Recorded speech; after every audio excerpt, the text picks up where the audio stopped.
regulado, tanto, sobre todo en términos de control, es decir, las instituciones públicas para poder gestionarlo. Una cosa solamente es hablar de regularlo, porque podría estar regulado, pero gestionar esas regulaciones como para que realmente se cumpla los controles o se cumplan acciones de mitigación de desinformación, estamos muy atrás, me parece. Y también puntualmente en el tema de algunas redes sociales, recordemos que también son redes sociales que vienen de empresas que están situadas en otro país y que en sí el uso de la red social se extiende en varios lugares, ¿no? Obviamente hay países que sí requieren, por ejemplo, de hecho Estados Unidos en este momento está todavía en un proceso de negociación con TikTok justamente para que la propiedad de TikTok pase a manos mayoritariamente de empresas o empresarios estadounidenses. Entonces ahí uno mira que efectivamente hay un interés hasta geopolítico detrás de la naturaleza de las empresas que manejan redes sociales que tienen un alcance en materia de información y protección de datos personales. Entonces sí, yo pienso que incide mucho en la democracia de Honduras. También creo que por nuestra cultura, bueno, me parece que por lo menos en los últimos años Honduras tiene interacciones políticas muy violentas, o sea, hay mucha violencia política en las redes sociales. Y también no podemos desconocer que los partidos que llegan al poder suelen tener pues acceso a recursos que les permiten, por ejemplo, tener granjas de bots, muchas cuentas falsas, que les permiten reaccionar y poner varios temas en agenda o incluso desacreditar opositores, etcétera. Entonces, yo creo que en términos generales sí es un problema la desinformación, pero también creo que no estamos adecuadamente preparados para manejar ese flagelo todavía. Ok. La segunda es, ¿cree que el sistema educativo de nuestro país realmente prepara a los jóvenes para votar con criterio, sobre todo ante tanta manipulación que circula en redes sociales?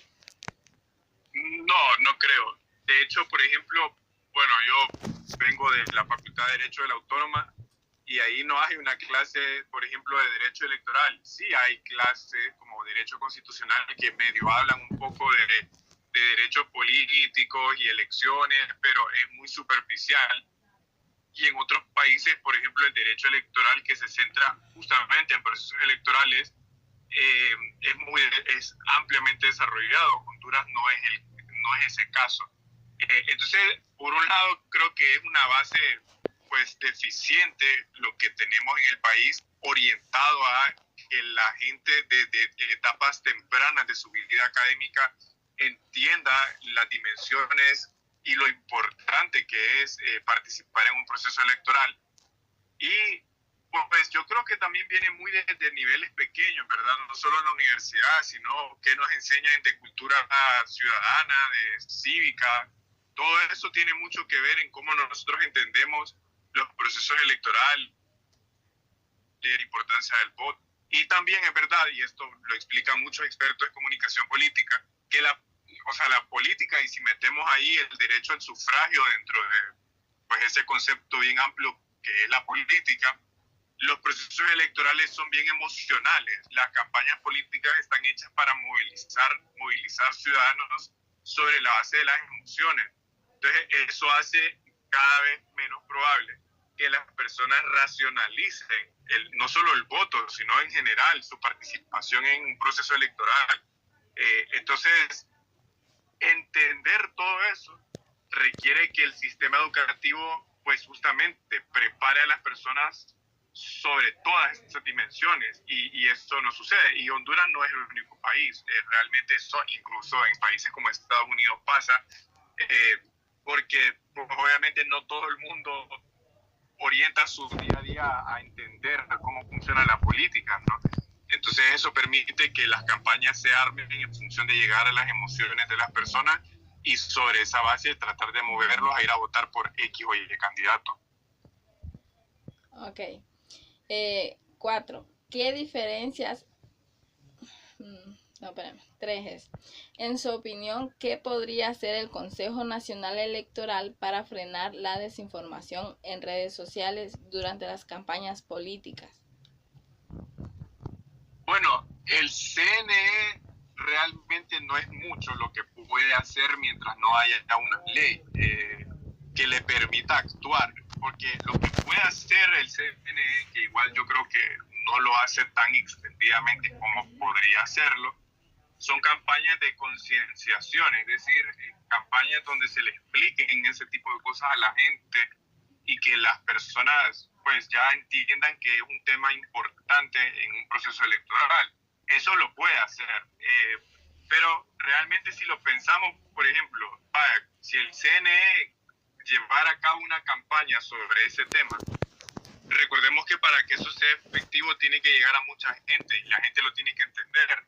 Y si bien yo creo que la gente, o sea, las personas a las que llegue una campaña así lo van a entender, pero, o sea, todos los días, de hecho nos podemos meter ahorita y todos los días hay un grado de desinformación en redes sociales. Entonces, combatir eso requiere mucho dinero, tiempo, recurso humano y una penetración en redes sociales, en medios de comunicación constante. Entonces, yo creo que es un tema, lo que tendríamos que pensar es qué puede hacer el CNE junto con otras organizaciones, tanto medios de comunicación, sector privado, como para que conjuntamente se promuevan acciones de ese tipo. Ahora, pensar ya en castigos ante casos de desinformación masivos o severos, para eso se ocuparía una ley y yo no creo que el Congreso esté interesado en entrarle a ese tema. Nuevamente, de hecho, por ejemplo, para poder, un ejemplo que va relacionado, pero tal vez no es exactamente lo mismo, y me refiero a las campañas políticas en redes sociales. Por ejemplo, si yo fuera candidato a diputado y vos me estuvieras apoyando a mí, yo estoy obligado a presentar un informe donde yo digo cuánto gasto en campaña política. Pero, ¿qué tal, por ejemplo, que vos querrás invertir 1.000 empiras en Facebook para una publicación apoyándome a mí? Ese dinero que yo no tengo que rendir cuentas porque sos vos la que lo está gastando en tu cuenta, por ejemplo, de Facebook. Entonces, la tecnología y como tal las redes sociales se mueven a un tiempo en el que la ley y las reacciones políticas no se mueven muy lento. Entonces, yo creo que todavía el tema de desinformación estamos muy lejos de que el Congreso lo tome como una prioridad. Y aún si lo llega a abordar, ahí va a haber mucho debate, porque obviamente para los partidos depende si estén en la oposición o en el gobierno, qué tanto les conviene que haya esta información para llevar adelante un proyecto político o una política en particular. Bien. ¿Qué diferencias ve entre la influencia de los medios tradicionales como la radio o la televisión y la de las redes sociales en la forma en que los jóvenes deciden su voto? Bueno, las redes sociales te permiten tener un contenido muy adaptado a lo que te gusta, ¿verdad? Y eso de alguna manera te termina de convencer de aquellas cosas que ya pensás o ideas con las que solés tener más contacto. Mientras que la televisión sí llega a mucha gente, pero ahí también depende mucho de cuáles son las prioridades informativas de ese medio de comunicación. Entonces, yo creo que los dos canales llegan a la gente, sobre todo a los jóvenes, pero me parece que el joven tiene más acceso a las redes sociales y eso incide mucho, no solo en cómo va a votar, en sus pensamientos políticos, sino en cómo piensa en general, ¿no? Yo creo que las redes sociales sí han llegado mucho a eso y también hay que ver la naturaleza de cada red social. Cada red social es, por ejemplo, TikTok, yo entiendo que es la que más penetración tiene en los más jóvenes ahora, a diferencia de Twitter, por ejemplo. Twitter tiene un alcance mucho menor. Entonces, en función de la naturaleza de X o Y red, va el impacto que tiene en los jóvenes. Y ahí es donde creo que sí supera mucho a la televisión o a la radio, que me parece llega mucho menos a una audiencia más juvenil. Bien. ¿Cree que el uso de las redes sociales puede influir en los resultados electorales? Sí, puede influir, no solo en cómo votan las personas, sino en qué información se transmite con relación a una etapa del proceso en particular. Por ejemplo, si el día de las elecciones, antes de que el CNE salga de los resultados, un medio de comunicación publica un resultado de una encuesta de boca de urna, por ejemplo, ya eso puede incidir mucho en cómo la gente piensa quién ganó o quién perdió unas elecciones, por ejemplo. Entonces, sin duda, para también entender el impacto que las redes sociales tienen, pues hay que justamente hablar un poco de la naturaleza de cada red social y de quiénes son los mensajeros. Quién es el mensajero incide mucho también en qué tanto lo creen las personas y a cuántas personas puede llegar el mensaje. ¿Cuáles son los riesgos más comunes del uso político de las redes sociales, como la desinformación o los discursos de odio? ¿Cuáles son los usos más frecuentes? Bueno, o los riesgos. Sí, yo creo que uno es los niveles de polarización política. En realidad, si uno entra en las redes sociales, es un constante campo de batalla, ¿verdad? Y eso no me parece que vaya a cambiar pronto. De hecho, creo que de un tiempo para acá es la regla general en las redes sociales. Y por otro lado, pues un gran riesgo es justamente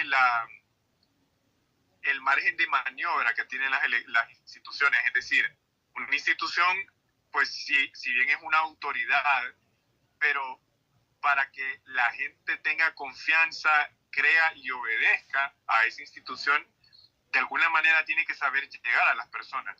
Y cuando en las redes sociales fácilmente se desacredita a una institución, entonces ese es un gran riesgo, ¿no? Porque la gente deja de creer y la falta de credibilidad o la desconfianza al final alimenta fácilmente un discurso de fraude, por ejemplo, o también puede permitir que asuma un nuevo gobierno con muy bajos niveles de legitimidad o de apoyo, y eso definitivamente puede impactar no solo en la fortaleza de un gobierno, sino también en ¿cómo que se llama? En qué tanto la gente se involucra y cree en sus decisiones.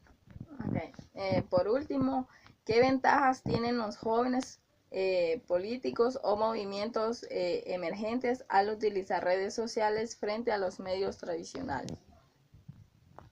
Bueno, tienen la ventaja de que crecieron en un entorno que tiene más familiaridad con las redes sociales y por ende eso ya les da las herramientas para poder tratar de llegar a más personas. Y al final en política una buena parte del trabajo es justamente que las personas sea visible, que obviamente haya personas que simpaticen con, pero eso es a partir de que lo conozcan, que le vean, que entiendan cuáles son sus posturas. Entonces las redes sociales, ya las nuevas generaciones, de por sí, por ejemplo, yo que crecí con un poco más de acceso a redes sociales que tal vez personas 5 o 10 años más grandes que mí en términos de edad, ahora las personas que son 5 años más jóvenes o 10 años más jóvenes, pues evidentemente tienen más comprensión y tienen un entorno más involucrado en las redes sociales.